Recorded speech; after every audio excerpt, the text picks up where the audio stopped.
Hello দর্শক, আসসালামু আলাইকুম। আজকে আমি আপনাদের সাথে শেয়ার করব বিহারি স্টাইলের আলু ভুজিয়া। এটা আপনারা রুটি, পরাটা, ভাত যে কোনো কিছুর সাথেই তামা তামা করে খেয়ে ফেলতে পারবেন। তো চলুন দেরি না করে রেসিপিটি শুরু করি। আলু ভুজিয়াটা তৈরি করার জন্য এই শুকনা মরিচ কয়েকটা দিয়ে দিতে হবে। শুকনা মরিচটা একটু হওয়ার পরে যে মেথি আর কালো জিরা দিয়ে দিতে হবে।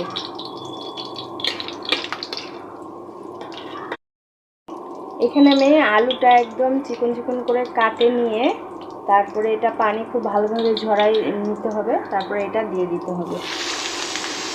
আর তেলটা অবশ্যই ভালো করে হিট করে নিতে হবে, তারপরে আলুটা দিতে হবে,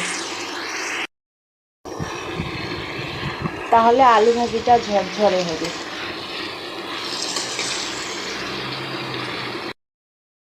এখানে আমি হলুদ দিচ্ছি, এটা নেড়ে চেড়ে ঢেকে দিতে হবে। 2-3 মিনিট আমি ঢেকে এটা রান্না করছি।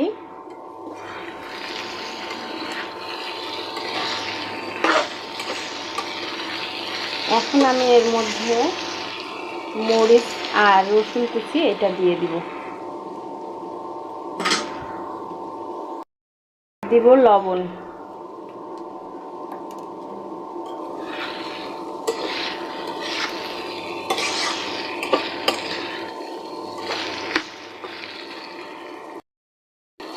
কাঁচামরিচটা পরে দিলে একটা আলাদা ফ্লেভার অ্যাড হয়, এই জন্য এখন আমি এটাকে ঢেকে আবারও রান্না করব।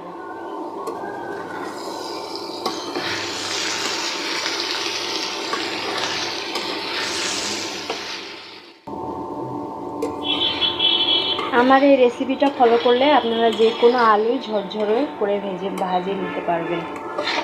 এটা হয়ে গেছে, আমি অতিরিক্ত তেলটা এভাবে নিয়ে ঝরাই নেব।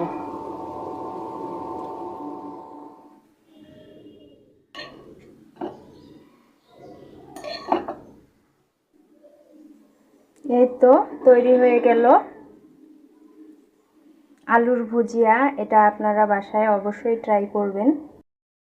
আশা করছি আমার এই রেসিপিটি আপনাদের ভালো লেগেছে। ভালো লাগলে লাইক, কমেন্ট, শেয়ার করবেন।